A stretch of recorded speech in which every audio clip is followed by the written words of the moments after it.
자, 207페이지 통정어휘 표시의 효과입니다. 사례가 나온다 그랬죠. 사례는 고정적입니다. 이런 사례가 나옵니다.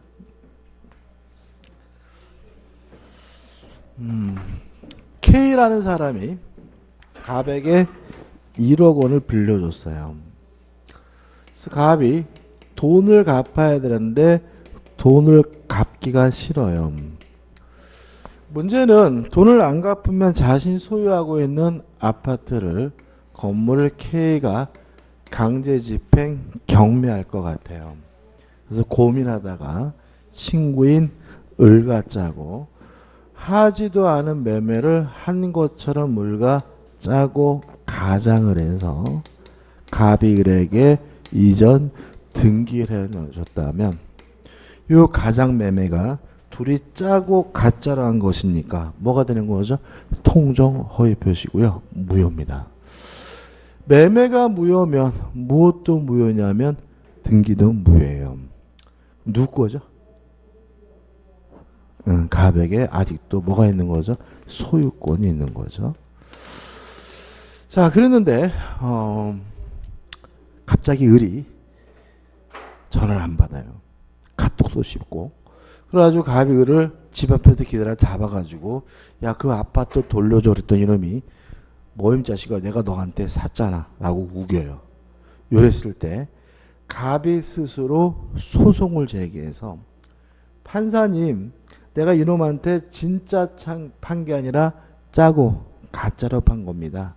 따라 의뢰 등기는 무효니까 의뢰 등기에 대해서 말소해 주십시오라고 말소 등기를 청구할 수 있을까요? 없을까요? 이게 참 재밌는 게 공부를 전혀 못하신 분은 있다. 좀 하신 분은 없다. 더 하신 분은 있다. 이렇게 바뀌어요. 그죠? 일단 말소 등기를 청구할 수 없다라는 분은 공부를 하신 분이에요. 왜 그러냐면 뭐가 떠오르냐면 갑이 을에게 등기해 준 것이 불법 원인급여가 아니냐 이거죠. 만약에 갑이 을에게 등기해 준 것이 불법 원인급여면 을의 등기가 무효라 하더라도 갑은 돌려달라고 뭐 할 수 없어요? 반환을 청구할 수가 없죠. 근데 좀 더 하시면 이제 어떻게 해요? 불법 원인급여가 아니라는 걸 알아요. 따라서 말소 등기를 청구하는 것이 가능한 거죠. 기억나시나요? 자, 우리가 반사회적 법률행위를 하면서 인간이면 당연히 하는 행동이면 반사회적이지 않다. 그래서 첫째, 세금 회피. 두 번째, 채무 회피죠. 그죠? 갑이 지금 을가짜가 왜 가짜로 등기해놨어요? 돈 갚기 싫어서요. 이건 명백히 뭐죠? 채무 회피입니다. 채무 회피는 인간이면 당연히 하는 행동이기 때문에 뭐 하잖아요? 반사회적이진 않아요. 따라서 뭐가 아니에요? 불법 원인급여가 아니기 때문에 갑 스스로 무효라고 주장하면서 의뢰 등기에 대해서 뭐 할 수 있습니까? 말소해달라고 뭐 할 수 있어요? 청구하는 것이 가능합니다. 이해되시죠? 이것도 아주 시험에 잘 나오고. 그 다음에 채권자는 그러면 어떻게 할 수 있느냐? 일단 채권자도 첫째, 갑과 을의 매매가 무효임을 주장하면서 의뢰 등기에 대해서 말소해달라고 청구하는 것이 뭐죠? 가능해요. 물론 직접 말소를 청구할 수는 없고 어떻게 해야 되는 거죠? 갑을 대의해서 갑을 통해서 의뢰 등기에 대해서 말소해달라고 뭐 할 수 있어요? 청구할 수가 있는데 문제가 있어요. K가 갑과 을 간의 매매가 무효임을 주장하려면 둘이 짜고 했다는 사실을 뭘 해야 돼요? 입증해야 되잖아요. 어렵죠. 쉽지 않죠. 그죠? 그래서 우리 민법은 또 뭘 두고 있냐면 이러한 갑의 행위는 사해행위라고 하고요. 사해행위는 채권자가 취소하는 것이 가능한데 누가 취소하냐면 채권자가 취소하기 때문에 이걸 뭐라 그러냐면 채권자 취소권이라고 하고요. 그러면 사행위가 뭐냐? 이것도 쉽게 말씀드리면 채무자가 돈을 갚기 싫어서 재산을 도피시키는 행위를 통칭해서 뭐죠? 사해행위라고 한다. 이렇게 기억하시면 돼요. 그러면 갑이 왜 을가짜고 을 앞에 등기해놨죠? 돈 갚기 싫어서 뭐죠? 재산을 도피한 거죠. 따라서 이것은 명백히 뭐이기도 해요? 사해행위이기도 하기 때문에 K는 갑과 을 간의 매매 계약을 사해행위란 이유로 뭐 할 수 있습니까? 취소할 수가 있습니다. 그럼 이렇게 되는 거죠. K 입장에서는 둘이 짜고 했다는 사실을 입증함으로써 무효임을 주장하면서 갑을 대의해서 을의 등기에 대해서 말소해달라고 청구하거나 아니면 이러한 갑의 재산 도피 행위를 사해행위란 이유로 뭐 할 수 있어요? 취소할 수 있거나 둘 중에 하나를 뭐 할 수 있어요? 선택할 수 있도록 하고 있음을 주의하시기 바랍니다. 끝입니다. 그 다음 우리 자기 앞에 등기된 것을 기하러 드디어 병한테 팔아먹었어요.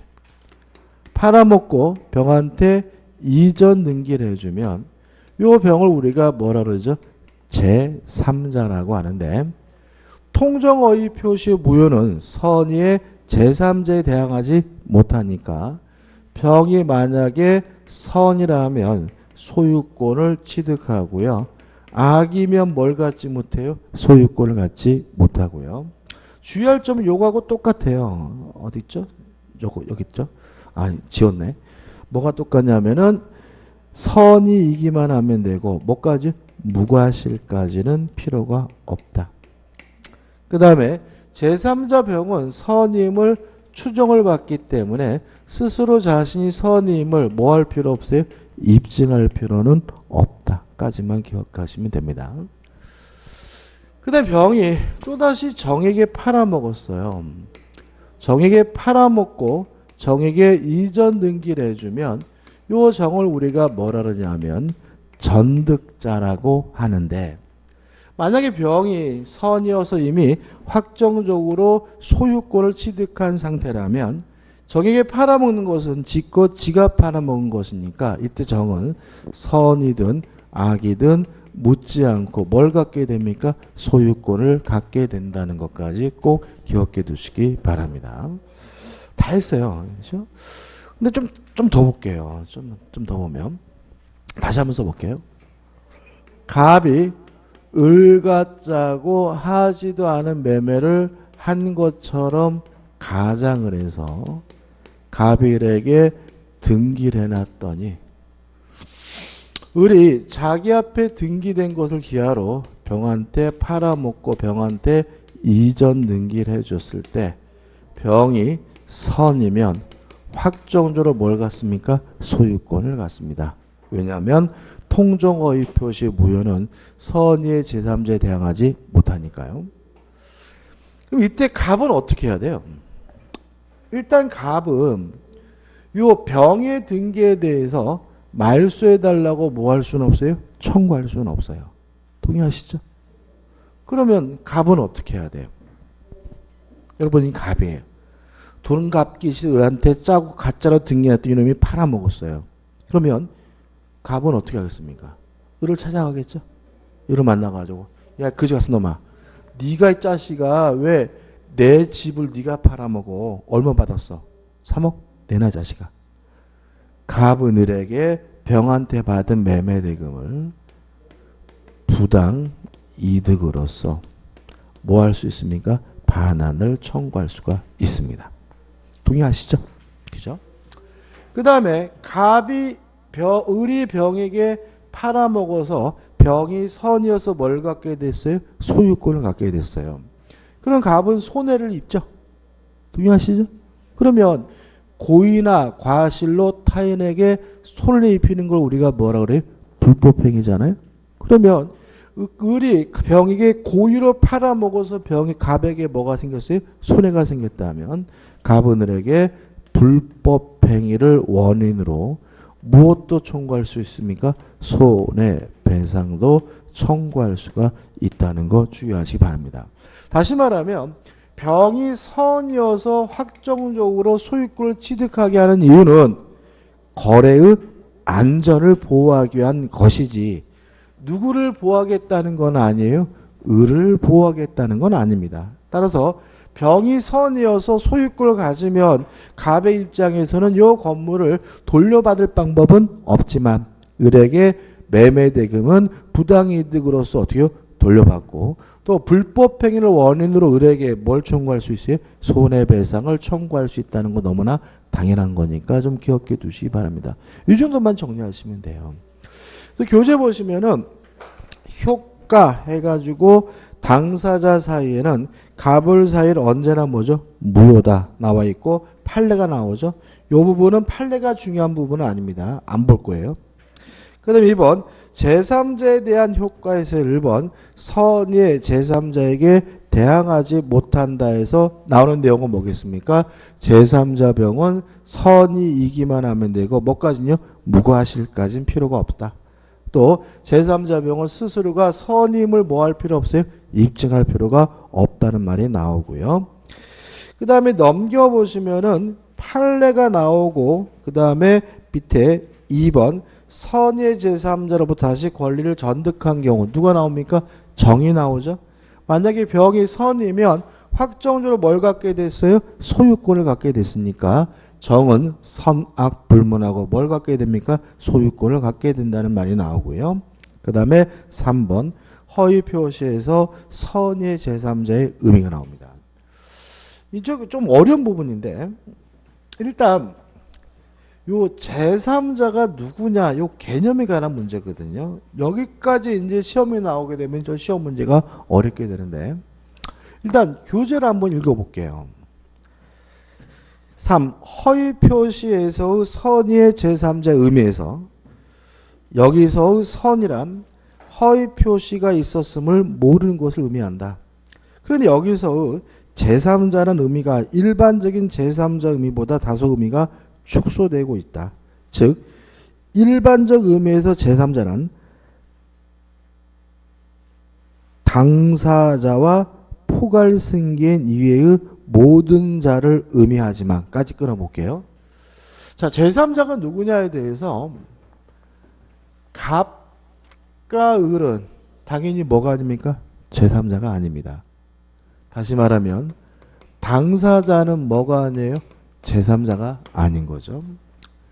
그 다음에 을에서 병으로 넘어올 때 만약에 상속으로 넘어왔다면 제3자가 아니에요. 왜냐하면 상속은 민사상 법적주의도 승계시켜요. 만약에 아버지가 당사자면 상속받은 아들도 뭐여야 돼? 당사자야 돼요. 그러면 상속받은 사람도 아니다. 그래서 뭐가요? 당사자와 포괄승계인은 뭐가 아닙니까? 제3자가 아닌 거죠. 동의하시죠? 그죠? 그럼 생각해 보자고요. 이 병은 당사자도 아니고 상속받은 사람도 아니니까 제3자예요. 정도 당사자도 아니고 상속받은 사람도 아니니까 정도 뭐예요? 제3자인 거예요. 근데 문제는 K죠. K는 당사자도 아니고 상속받은 사람도 아닌데 요 K는 뭐가 있냐면 제3자가 아니에요.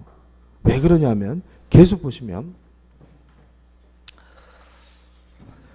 허위 표시 있어서는 허위 표시를 기하로 새로운 이해관계를 맺은 자로 한정된다는 점입니다. 여기서 키가 되는 말은 새로운이라는 세 글자가 됩니다. 자, 그럼 이렇게 됩니다. 병과 정은 통정허위 표시 후에 이해관계를 가졌기 때문에 새롭기 때문에 뭐가 돼요? 제3자가 되지만 K는 통정허위 표시 전에 1억을 빌려줬다. 통정허위 표시 전에 이해관계를 가졌기 때문에 뭐가 아닌 거예요? 제3자가 아닌 거예요.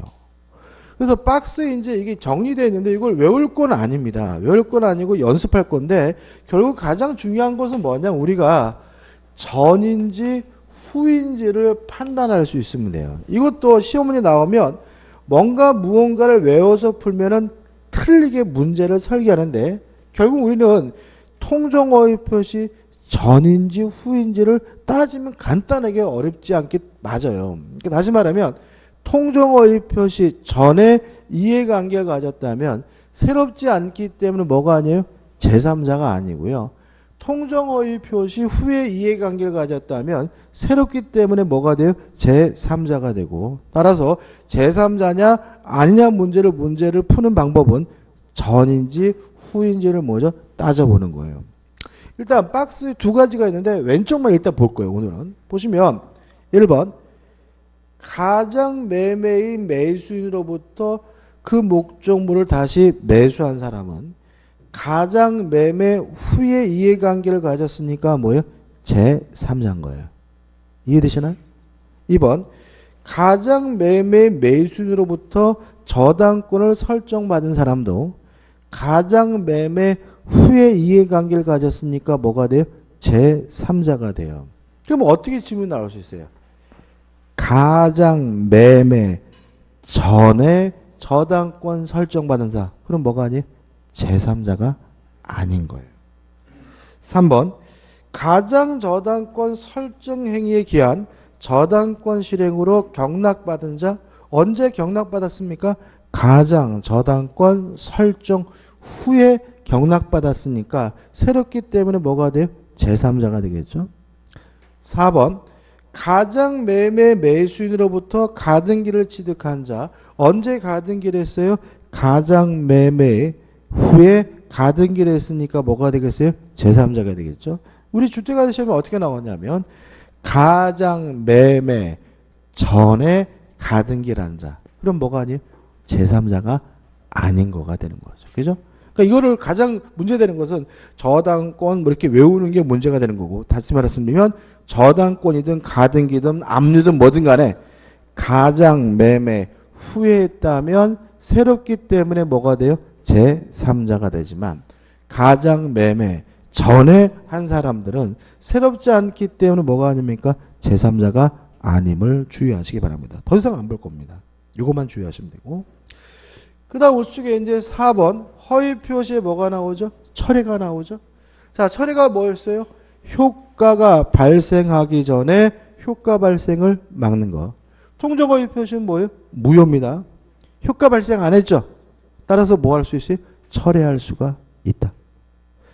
그 다음에 5번 적용 범위 진의 의사 표시가 똑같아요. 조심할 것은 뭐냐면 상대방 없는 단독 행위는 적용될 수가 없다. 왜요? 상대방이 없다면 상대방과 뭐 할 수 없어요? 짤 수가 없으니까. 따라서 통정어휘 표시란 상대방과 짜고 하는 거짓말이니까 반드시 뭐가 있어야 돼요? 상대방이 있어야 된다. 그것만 주의하시면 되고, 그 다음에 구별 개념에서 1번 은닉행위가 나옵니다. 자, 은닉행위 이런 겁니다.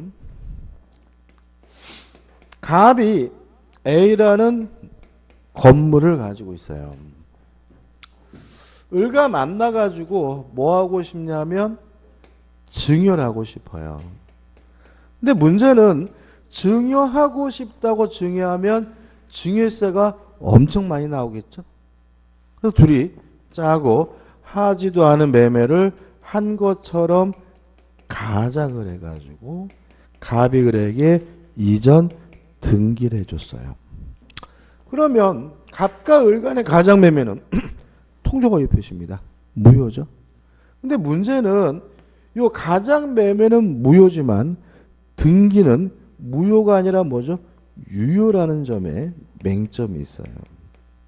가작 매매는 무효지만 증여는 무효가 아니라 뭐죠? 유효하고요. 얘는 숨어 있다 그래서 뭐라 그러냐면 은닉행위라는 말을 씁니다. 일단 이론적으로 설명을 드릴게요. 이론적으로 보세요. 지금 갑과 을이 실제로 하고 싶은 것은 뭐예요? 증여죠. 그죠? 근데 외부적으로는 뭐 한 것처럼 했어요? 매매한 것처럼 했으니까 의사표시가 불일치됐고 둘이 계약을 통해서 한 거잖아요. 따라서 이 매매는 통정어휘 표시여서 뭐인 거예요? 무효인 거죠. 동의하시죠? 근데 문제는 증여와 매매에 공통점이 있어요. 증여도 갑에서 을로 소유권을 이전한다는 거고요. 매매도 갑에서 을로 소유권을 이전한다는 얘기니까 증여든 매매든 소유권을 이전한다는 의미에서는 의사표시가 뭐가 되어 있는 거예요? 합치되어 있는 거예요. 따라서 갑에서 을로 뭐가 넘어가야 돼요? 소유권이 넘어가야 되니까 등기는 무효가 아니라 뭐죠? 유효한 거죠. 물론 원인은 매매가 아니라 뭐란 얘기예요? 증여란 얘기죠. 이해되시죠? 그죠? 그 다음에 이제 실무적으로 말씀드리면 걸렸어요. 세무서에. 그럼 세무공무원이 부르겠죠? 그 세무공무원이 불러가지고 뭐라 그러세요? 아, 이 사람들 이게 매매야? 증여지. 증여세 내 그러겠죠. 그죠? 걸리면 이 사람들 지금 매매 아니잖아. 이거 증여잖아. 증여세 내 그러겠죠? 다시 말하면 뭐가 무효라는 거예요? 매매가 무효고 뭐가 유효한 얘기예요? 증여가 유효한 얘기예요. 그러니까 뭘 내란 얘기예요? 증여세 내란 얘기인 거예요. 그죠? 이해되시죠? 그죠? 다 이렇게입니다. 증여할 마음인데 매매한 것처럼 가정해서 등기를 놓으면 무효인 것은 뭐가 무효인 겁니까? 매매가 무효인 거다. 증여는 뭐죠? 유효하고 의뢰 등기도 뭐죠? 유효한데 증여를 숨어 있다 그래서 뭐라 그러죠? 은닉행위라고 한다. 이렇게 되는 거고. 그 다음에 이제 을이 자기 앞에 등기된 것을 기하로 병한테 팔아먹었어요. 팔아먹고 병한테 이전 등기를 해주면 지껏 지가 팔아먹은 거죠. 따라서 이때 병은 선이든 악이든 묻지 않고 항상 뭘 갖게 됩니까? 소유권을 취득하게 된다는 것까지 꼭 기억해 두시기 바랍니다. 은닉행위는 유효합니다. 을은 소유권을 갖습니다. 따라서 제3자는 선악불문하고 뭘 갖게 돼요? 소유권을 갖게 된다는 것까지 꼭 기억해 두시기 바라고 판례도 뭐죠? 같은 취지입니다. 그 다음에 넘겨보시면 뭐가 나오냐면 신탁행위가 나오고요. 그 다음에 사행위가 나오는데 사행위는 그냥 여기서 한 것처럼 채무자가 재산을 도피시키는 행위를 뭐라 그래요? 사행위라고 하고 채권자가 뭐 할 수 있어요? 취소할 수 있는데 이게 뭐죠? 채권자 취소권이다. 이렇게만 하면 되고요. 제가 설명드릴 것은 뭐예요? 신탁행위입니다. 신탁행위라는 개념이 좀 어려울 수가 있어요. 왜 그러냐 하면 이게 원래는 우리가 알다시피 투자 신탁해서 할 때 그 신탁이거든요.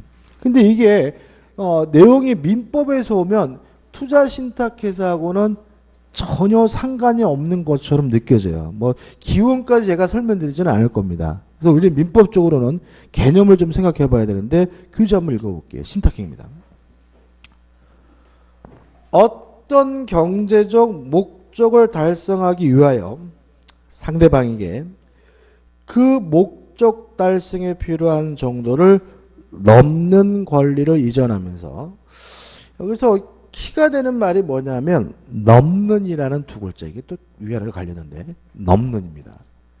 또 신탁행위는 민법에서 말하는 신탁행위는 뭐냐면 넘는 권리를 주는 척하는 걸 말해요. 다시 말하면 주고자 하는 것보다 큰 것을 주는 척하는 것을 우리가 신탁행위라고 합니다.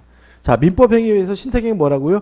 주고자 하는 것보다 큰 것을 주는 척하는 것을 우리가 신탁행위라고 하고요. 신탁행위로서 우리 판례가 되는 것은 두 가지예요. 양도담보입니다. 한번 생각을 해볼게요.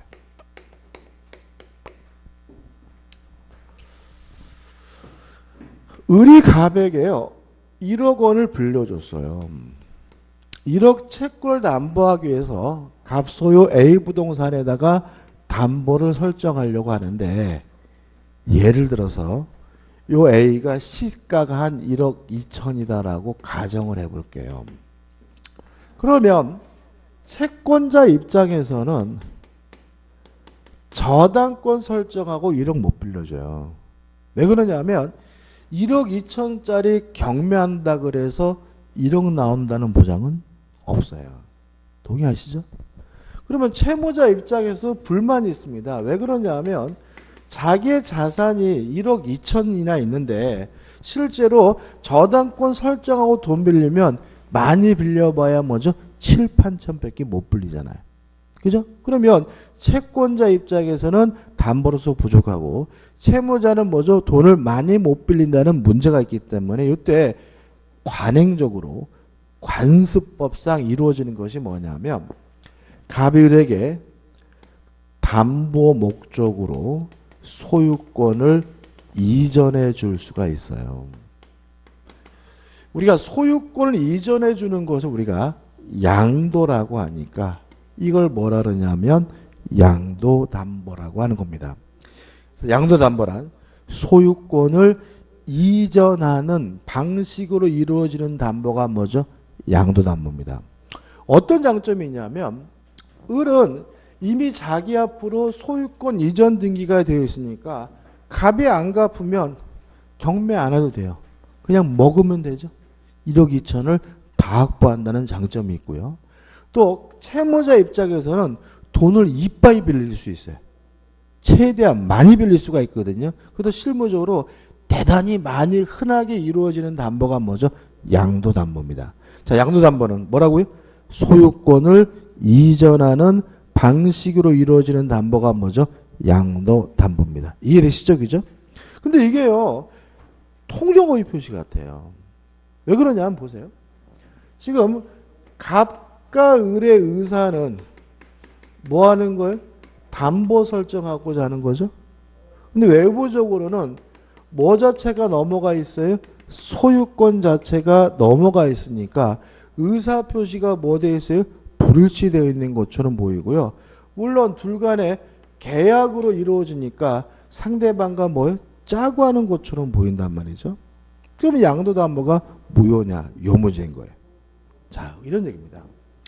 우리 판례는 아무것도 안 주면서 주는 척 하는 것만 통정허위 표시로 봐요. 실제 주는 것이 있는데 주고자 하는 것보다 큰 것을 주는 척 하는 것은 통정허위 표시가 아니라 신탁행위이기 때문에 무효가 아니라 뭐죠? 유효다. 이런 뜻인 거예요. 세 가지를 비교해 볼게요. 보세요. 아무것도 안 주면서 주는 척 하는 것만 뭐예요? 통정허위 표시입니다. 무효죠. 진짜 주는 거는 은닉행위입니다. 유효하죠. 주긴 주는데 좀 큰 것을 주는 척 하는 건 뭐예요? 신탁행위입니다. 유효입니다. 따라서 무효가 되는 것은 뭐만 무효인 거예요? 아무것도 안 주면서 주는 척 하는 것만 뭐예요? 무효라는 거예요. 진짜 주는 건 뭐예요? 은닉행위, 유효하고 주긴 주는데 큰 것을 이거 잘못됐구나. 큰 것을 주는 척 하는 것은 뭐예요? 신탁행위. 그죠? 무효가 아니라 뭐죠? 유효다. 이런 얘기인 거예요.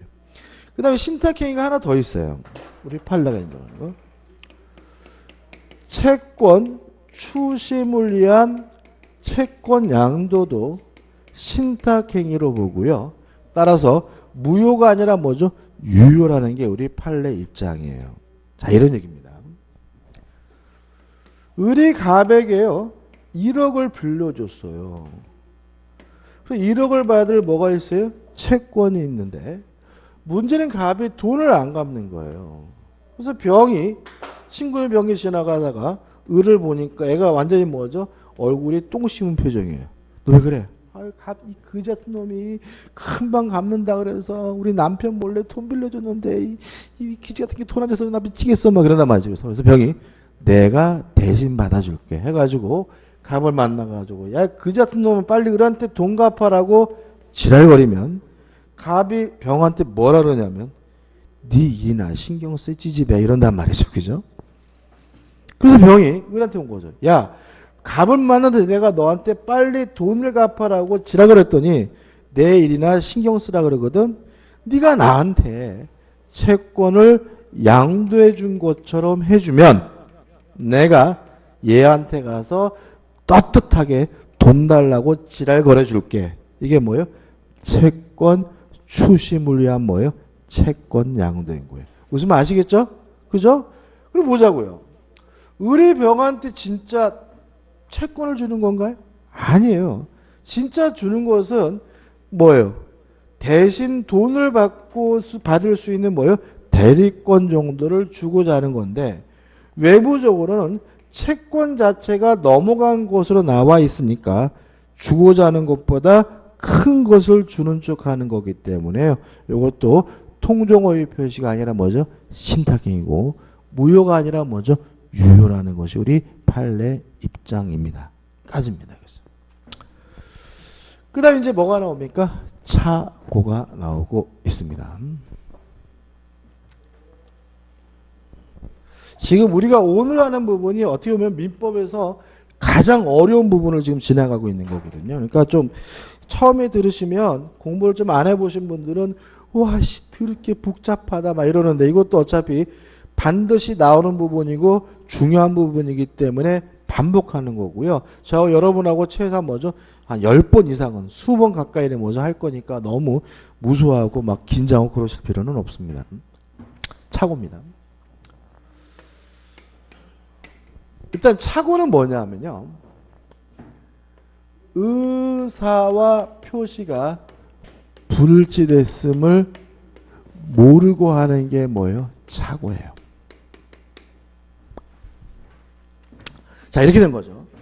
의사 표시가 불일치됐는데 뻔히 알면서 했어요? 거짓말인 거죠. 진이 아닌 의사 표시. 알면서 상대방과 짜고 했어요? 통정어휘 표시. 몰랐어요? 실수한 거죠. 이게 뭐예요? 착오. 이렇게 되는 거죠. 일단 효과는요. 표시된 데는 효과가 생겨요. 왜요? 규범적 해석이 원칙이니까. 따라서 원칙적으로 유효한데 다만 착오를 일으킨 부분이 중요 부분이고요. 착오를 일으킨 것에 대해서 중대한 과실, 중과실이 없으면 착오를 이유로 취소하는 것이 가능하고요. 다만 이 취소를 가지고 누구한테 대항하지 못하냐면 선의의 제3자에게 뭐하지 못하냐면 대항하지 못해요. 법조문 읽어볼게요. 109조입니다. 1항. 의사표시는 법률행위 내용의 중요 부분에 착오가 있는 때에는 취소할 수 있다. 그러나 그 착오가 표의자의 중대한 과실로 인한 때에는 취소하지 못한다. 그럼 마침 어떻게 해요? 중요 부분이고 중과실이 없으면 뭐 할 수 있어요? 취소할 수 있다. 이런 얘기고. 이항 전항의 의사표 취소는 선의의 제3자에게 뭐 하지 못해요? 대항하지 못한다. 이렇게 나와 있죠. 그죠? 자, 의는 의사표시가 불일치됐음을 모르게 하는 것이 뭐죠? 착오입니다. 그다음 우측에 이제 착오에 뭐가 나오냐면 태양, 유형이 나오거든요. 자, 일단 중요한 거 아닙니다. 제가 중요한 거는 이쪽에다 정리해 드릴 거예요. 이제 기억할 것은. 자, 교재 나온 내용은 뭐냐면 이런 문제입니다. 일정한 의사가 형성이 돼서 밖으로 표시하는 것이 뭐예요? 의사표시인데 실제는 하나가 더 있어요. 동기가 있는 거죠. 예를 들어서 제가 전원주택을 지으려는 동기를 가지고 땅을 보러 다녀보니까 마음에 드는 땅이 있어서 내가 이 땅을 사야지. 뭐가요? 의사가 형성되고요. 땅주를 만나가지고 이 땅 나에게 파셔 표시라고 이렇게 되는 거잖아요. 그래서 먼저 뭐가 있어요? 동기가 있고 그 동기에 의해서 의사가 형성되고 밖으로 표시한다. 이 세 단계로 이루어지게 되는데 만약에 동기가 잘못된 것은 동기의 착오라고 해요. 동기는 문제가 없는데 형성된 의사가 잘못됐으면 내용상의 착오, 내용의 착오라고 하고요. 동기도 의사도 아무 문제가 없는데 표시만 잘못됐으면 이거 우리가 뭐라 그러냐면 표시상의 착오라고 하거든요. 우리 교재는 뭐부터 나옵니까? 표시상의 착오부터 나오죠. 메뉴 얘기죠. 자, 그럼 생각해 보자고요. 예를 들어 제가 땅을 가지고 있는데 3천만 원에 팔겠다라는 의사를 가지고 있었어요. 근데 말하는 과정에서 제가 혀가지를 봐가지고 3천 원에 팔겠다라고 잘못 얘기했어요. 뭐가 잘못된 거죠? 표시. 표시상의 차고요. 잘못 말하는 거 우리가 뭐라 그래요? 오담이라고 하는 거죠. 제가 3,000원에 팔겠다라고 쓰고 싶었어요. 근데 급하게 쓰는 바람에 원자를 빼고 써가지고요. 3,000원이라고 잘못 적어 보냈어요. 뭐가 잘못된 거죠? 표시. 잘못 적는 걸 우리가 뭐죠? 오기라고 하죠. 그래서 우리가 잘못 말하거나 잘못 적는 것처럼 뭐가 잘못됐어요? 표시가 잘못됐으면 이거 우리가 뭐죠? 표시상의 착오라고 합니다. 그 다음 내용의 착오예요. 자, 이게 무슨 말이냐면 표시는 정확히 됐어요. 표시가 잘못됐으면 뭐죠? 표시상의 착오인데 표시는 정확히 되는데 그 의사가 그 의미가 내용이 상대방에게 잘못 전달되고 있는 걸 이걸 우리가 뭐죠? 내용의 착오라고 해요. 다시 말하면 요렇게 적으려다가 요렇게 적은 것은 표시를 잘못한 거니까 뭐죠? 표시상의 착오고요. 정확히 적었는데 상대방이 그 의미를 잘못 이해하거나 다르게 이해하고 있는 거는 뭐예요? 내용의 착오인 거예요. 예를 들어서 제가 제 친구한테 야, 이 자식아 잘 먹고 잘 살아 이 자식아 정확히 얘기했거든요. 그때 이놈이 뭐라 그래? 고마워 이런단 말이죠. 이거는 의미가 잘못 전달된 거죠. 제가 잘 먹고 잘 살라는 얘기는 뭐예요? 나가 뒤지라는 뜻이었잖아요. 그죠? 근데 이놈이 뭐예요? 고마워 꼭 그럴게 라고 말한다는 얘기는 뭐예요? 의미가 잘못 전달되고 있죠. 이런 게 뭐예요? 내용의 착오죠. 그죠? 예를 들어 가지고 그런 것도 있잖아요. 그 부부간에 운전 연수하면은 싸운다 그러잖아요. 그죠? 진짜 환장하죠. 그죠? 근데 어떤 일이 벌어지냐면 옆에 조수석에서 남편이 타고 있으면서 좌회전 정확히 얘기해도 손은 뭐예요? 오른쪽으로 막 돌리고 그죠? 우회전 그럼 뭐예요? 좌측으로 돌리고 그래서 우회전이라니까 막 이러면서 뭐 왼쪽 오른쪽도 구분 못해 막 이러잖아요. 그죠? 다시 말하면 우회전이라고 정확히 얘기했는데 만약에 왼쪽으로 돌리고 있다면 뭐로 받아들인 거예요? 좌회전으로 받아들인 거니까 이게 뭐예요? 내용의 착오인 거예요. 그죠? 정확히 표시했지만 그 의미가 그 의사가 상대방에게 잘못 전달되고 있는 게 뭐예요? 내용의 착오입니다. 교재에 나와 있는 얘기는 이런 거예요. 갑이 을에게요. 정확하게 100달러에 팔겠다라고 말했어요. 정확히 표시했어요. 그랬더니 을이 어떻게 받아들이겠어요? 미국 달러로 100달러로 받아들이겠죠? 근데 지 딴에는 이것이 만약에 홍콩 달러로 100달러였다면 정확히 표시가 됐더라도 그 의미가 상대방에게 다르게 전달되고 있는 거죠. 이런 거 우리가 뭐죠? 내용의 착오라고 해요. 근데요. 중요하지 않아요. 두 가지는. 왜 그러냐면 잘못 말하거나 잘못 적으면 예를 들어서 3천만 원짜리를 3,000원에 살래? 그러면 그렇게 하는 미친놈이 있어요. 뭐라고? 그럼 대묻겠죠. 그죠? 법적 분쟁이 안 일어나요. 표시상이죠. 또 내용의 착오는 보시다시피 예를 만들기도 어렵잖아요. 그래서 이것도 법적 분쟁이 일어나지 않아요. 그래서 대부분은 다 뭐냐면 동계착오예요. 그럼 어떻게 했을까요? 그린벨트가 해제될 줄 알고 땅을 샀는데 그린벨트가 해제가 안 됐다면 땅을 사게 된 뭐의 착오예요? 동계착오죠. 그죠? 이런 것들이잖아요. 그래서 아파트 인근에 전철역이 있대요. 그래가지고 어떻게 해요? 아파트를 분양받았더니 아파트 인근에는 버스 정거장도 없더라. 그러면 아파트를 분양받게 된 뭐의 착오예요? 동계착오인 거죠. 동의하시나요? 그죠? 땅을 샀어요. 왜 샀냐면 땅값이 오를 줄 알았어요. 근데 땅값이 안 오르래요. 그러면 땅을 사게 된 뭐의 착오예요? 동계착오죠. 그래서 우리가 실제로는 대부분 착오라고 하는 것들은 다 뭐냐면 실수했다는 것은 다 뭐냐면 부부싸움 하면서 아우 잘못 샀잖아 그런 것들 다 뭐냐면 뭐의 착오인 거예요? 동계착오. 그래서 판례도 99.999%가 다 뭐예요? 동계착오고 시험 문제도 뭐죠? 동계착오 나옵니다. 그러면 이제 결론이죠. 동계착오는 원칙적으로 착오를 이유로 취소할 수가 없는 거예요. 뭐 땅값이 오를 줄 알았는데 안 올랐다 이런 거 취소할 수 없는 거예요. 그죠? 항상 그러느냐? 요 문제에 대해서 우리 판례는 다만 그 동기가 표시가 되거나 아니면 상대방으로부터 유발된 경우에는 예외적으로 취소가 가능하다는 게 판례의 태도입니다. 자, 이런 얘기입니다. 우리 판례 중에서 가장 재미있는 판례가 뭐가 있냐면 유명한 사건인데 염소 사건이 있어요. 자, 이 옛날 60년대 판례인데 시골 장날에 장터에 갔어요. 갔더니 염소를 묶어놓고 파는데 한 마리가 배가 볼록 나온 거예요. 아, 임신했구나. 일단 쌍피구나. 흐뭇한 마음으로 염소를 사서 와서 키워보니까 얘가 임신한 게 아니라 비만한 염소였다면 염소를 사게 되면 뭐예요? 동계사고죠. 착오를 이유로 뭐 할 수 없겠어요? 취소할 수 없겠죠. 그죠? 근데 문제는 만약에 제가 염소를 사면서 만약에 제가 이 염소를 사는 이유가 임신한 염소이기 때문에 제가 이 염소를 사는 겁니다. 라고 동기가 뭐가 됐어요? 표시가 됐다면 착오를 이유로 뭐 할 수 있는 거예요? 취소할 수가 있는 거죠. 동의하시죠? 그죠?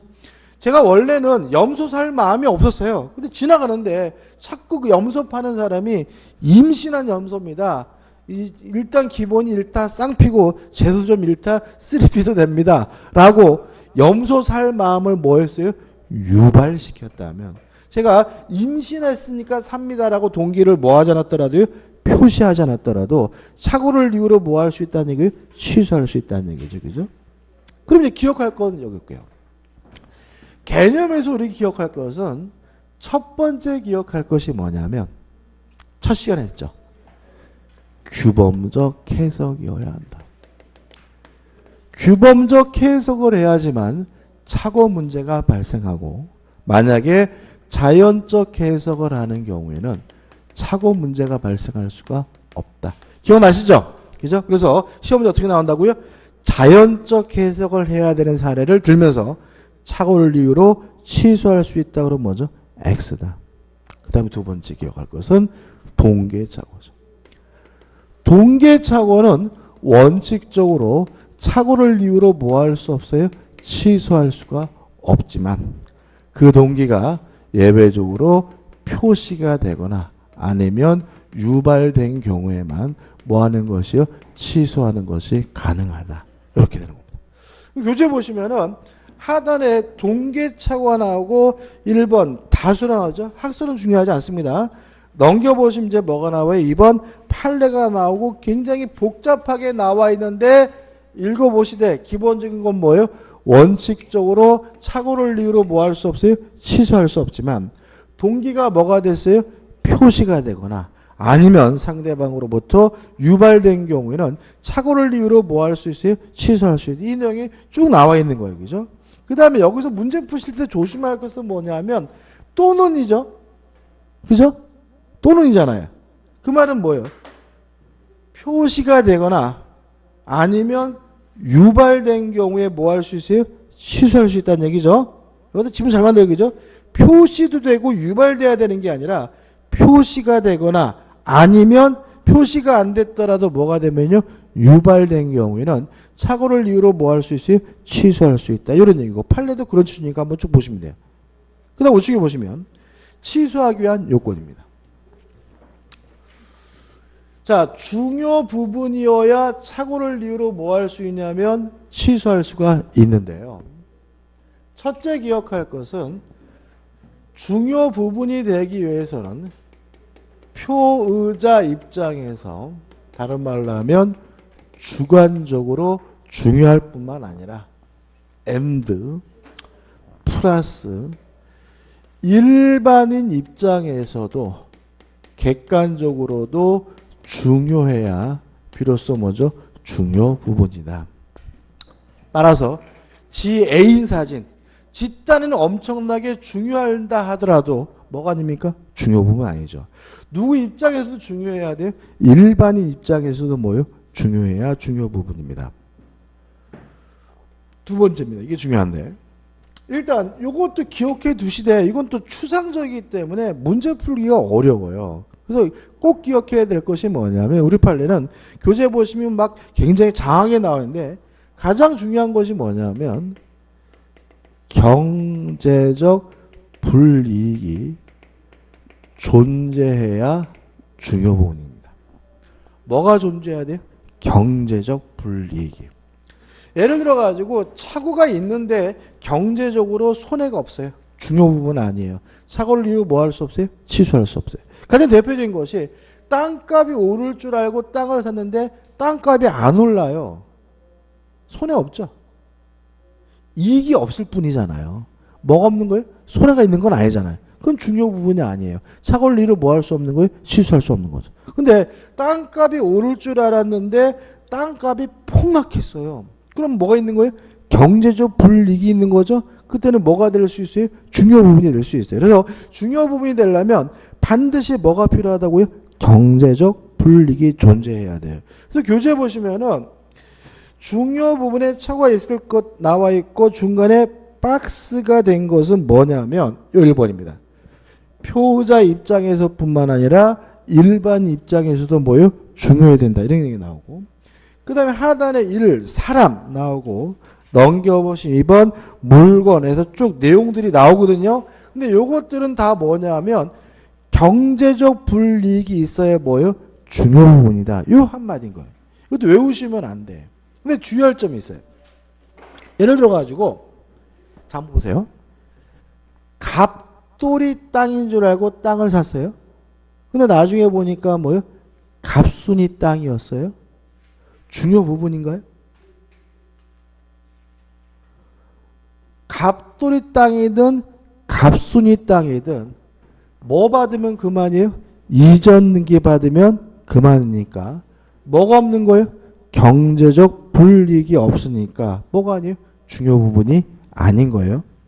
근데 여기서 이렇게 생각하시면 안 돼요. 중요합니다. 여기 보세요. 자, 갑돌이 땅인 줄 알았는데 갑순이 땅이어서 등기를 못 받게 됐어요. 그거는 차고 문제가 아니라 채무 불이행 문제입니다. 무슨 말 아시겠어요? 차고는 이행이 되는 것을 전제하는 거예요. 뭘 전제한다고요? 이행이 되는 것을. 예를 들어 가지고 전원주택을 지으려고 땅을 샀어요. 등기 받았어요. 근데 전원주택을 지을 수가 없는 땅이에요. 그러면 경제적 불이익이 있으니까 중요 부분이고 차권리로 뭐 할 수 있겠어요? 취소할 수 있겠죠? 동의하시죠? 근데 만약에 전원주택을 지으려고 땅을 샀는데 등기를 못 받았어요? 이거는 차고 문제가 아니라 뭐인 거예요? 채무 불이익 문제가. 그래서 차고는 무엇을 전제합니까? 이행이 된다는 것을 전제하는 거예요. 그래서 만약에 이행이 되더라도 뭐가 있으면요? 경제적 불이익이 있으면 뭐가 되는 거예요? 중요 부분이 되는 거고 아예 이행할 수 없다면 이행을 안 하고 있다면 그것은 차고 문제가 아니라 뭐예요? 채무 불이행 문제임을 주의하시면 돼요. 그것만 주의하시면 돼요. 그 다음에 따로 기억할 거 교재에 나와 있는 건데 세 번째 시가, 가격, 수량, 지적 부족은 중요 부분이 아닙니다. 따라서 착오를 이유로 취소할 수 없다는 것이 우리 판례 입장입니다. 왜 이게 노란색인지 아시겠죠? 이게 중요하니까 시험에 잘 나와요. 자, 왜 그러냐면 우리는 가격이 제일 중요한 거 아니야? 이런 생각을 하신다고요. 자, 우리 판례는 가격은 중요하지 않대요. 가격이 잘못됐더라도 착오를 이유로 취소할 수 없대요. 왜 그러냐면 이유는 간단해요. 만약에 가격이 중요 부분이고 가격이 잘못됐을 때 착오를 이유로 취소할 수 있다 그러면요. 다 취소해요. 불리하면. 부동산이라는 것은 정가가 없는 거잖아요. 밀고 땡기는 과정에서 뭐가요? 가격이 결정되는 것이기 때문에 만약에 가격이 중요 부분이고 착오를 이유로 취소할 수 있다고 하면 팔았는데 좀 싸게 판 것 같아요. 판 사람이 취소.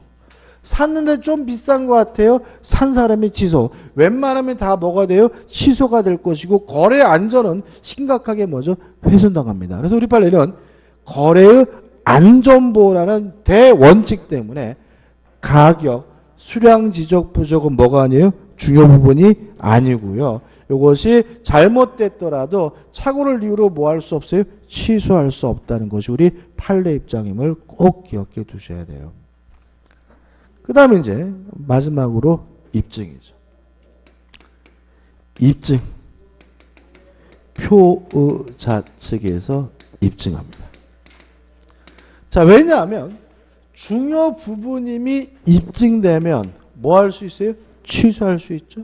그러면 당연히 누가 입증하겠어요? 취소하고 싶은 사람. 다시 말하면 표호자. 다른 말로 하면 취소하고자 하는 자. 취소하고자 하는 표호자가 중요 부분임을 뭐 하게 돼요? 입증하게 된다는 거 꼭 기억해 두셔야 합니다. 이 정도 정리할 겁니다. 그죠? 그 다음에 중대한 과실이 없어야 돼요. 그냥 이거 생각해 보죠. 중대한 과실이 없어야 착오를 취소할 수 있다는 말은 과실이 존재하더라도 취소하는 것이 가능한데 단순한 과실이 아니라 중과실이 존재하는 경우에는 착오를 이유로 뭐 할 수 없다는 얘기냐면 취소할 수 없다는 얘기다. 왜냐하면 착오에 의한 의사표시를 다른 말로 하면 과실에 의한 의사표시인 거예요. 자, 보세요. 아기가 뭔가요? 아는 거죠. 과실이 뭔가요? 알 수 있는데 모르는 거죠. 동의하시죠? 그럼 보자고요. 의사표시가 불일치됐음을 모르고 하는 게 착오잖아요. 이 말이 뭐냐면 불일치됐으면 알아야 되는데 뭐죠? 몰랐다는 거예요. 그죠? 이게 뭐예요? 착오예요. 그래서 착오와 우리가 실수라는 말을 같은 의미로 쓰잖아요. 실수를 우리가 뭐죠? 잘못, 과실하는 의미로 쓰죠. 그래서 착오에 의한 의사표시는 다른 말로 뭐라 그러냐면 과실에 의한 의사표시라고 하고요. 따라서 착오는 반드시 무엇을 내포해요? 과실을 내포해요. 그래서 과실이 있더라도 뭐 할 수 있어요? 취소할 수 있는데 알 수 있었는데 몰랐다 하더라도 뭐 할 수 있어요? 취소할 수 있는데 단순한 과실이 아니라 뭐가 존재하면요? 중대한 과실이 존재하면 이때는 뭐 할 수 없다는 얘기예요? 취소할 수 없다는 얘기예요. 자, 그러면 어떻게 구별할 것이냐? 개념이 이렇습니다. 과실은 알 수 있는데 모르는 거예요. 주의를 기울였으면 알 수 있는데 모르는 것이니까 과실은 주의, 의무를 결여하고 있는 것이 과실이에요. 중대한 과실, 중과실은 뭐냐면 누구든지 당연히 알아야 되는데 모르는 거예요. 따라서 중과실은 현저한 주의, 의무가 결여가 되어 있는 것이 중과실이에요. 곤혹스럽습니다. 왜냐하면 이것도 정도의 차이거든요. 어떻게 구별하느냐. 판례는 이렇게 구별합니다. 타인을 신뢰했어요. 누군가를 믿었기 때문에 확인을 안 한 거라면 그것은 뭐예요? 과실이에요. 따라서 착오를 이유로 뭐 할 수 있어요? 취소할 수가 있는데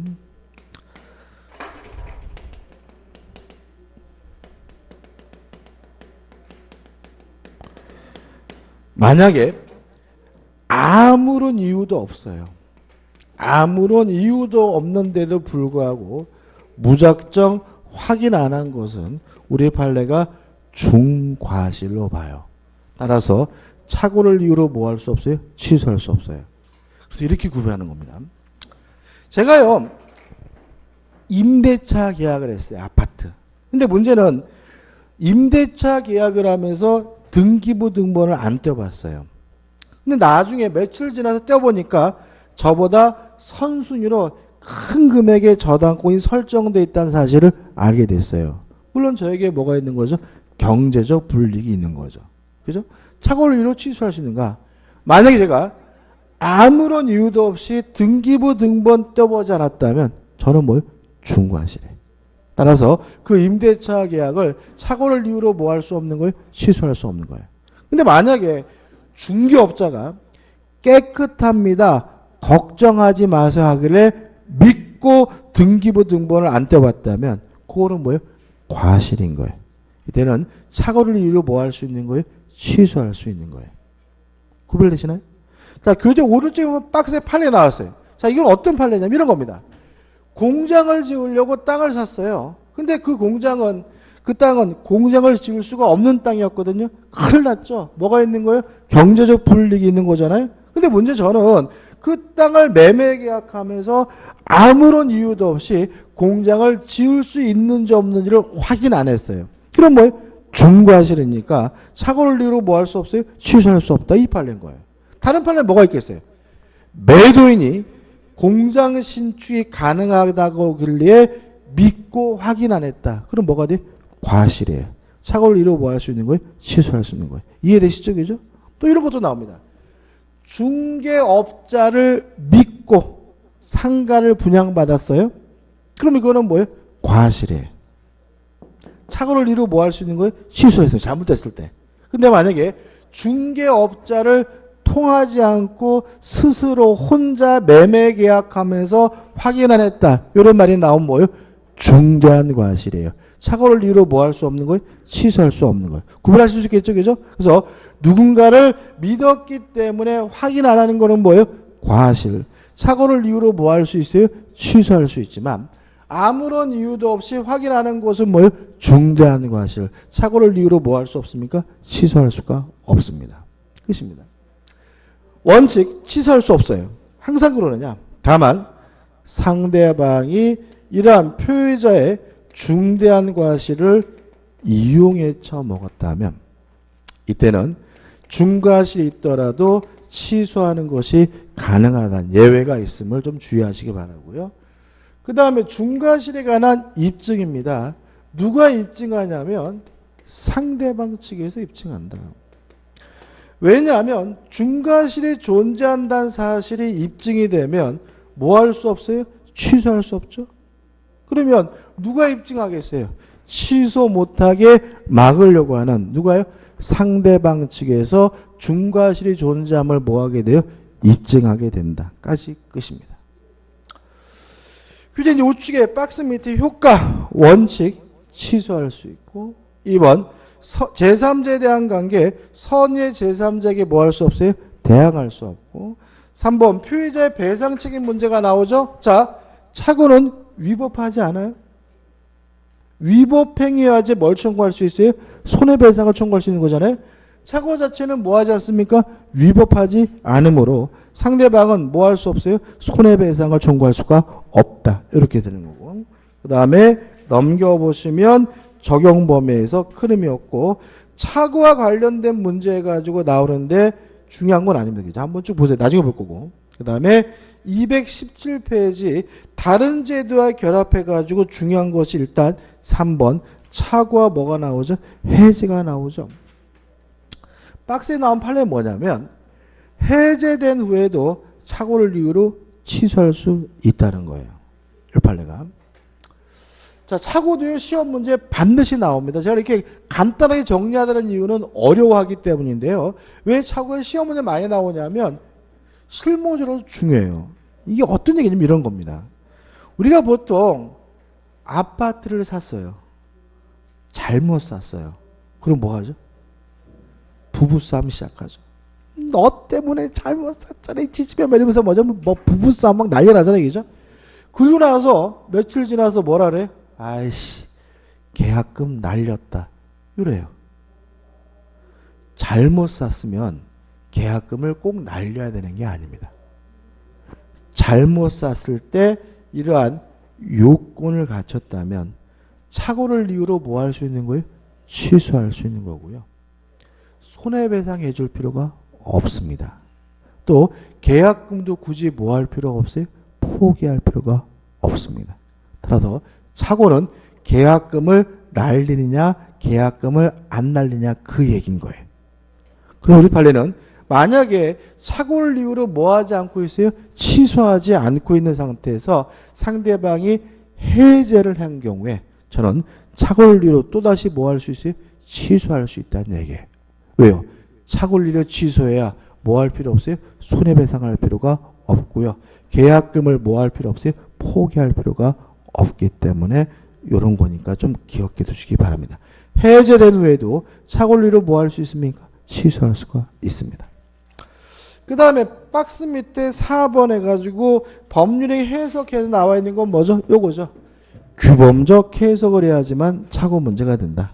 만약에 자연적 해석을 해가지고 불합의로서 계약이 성립조차 되지 않았다면 착오를 이유로 뭐 할 수 없어요? 취소할 수 없다는 말이 또 나와 있는 거죠.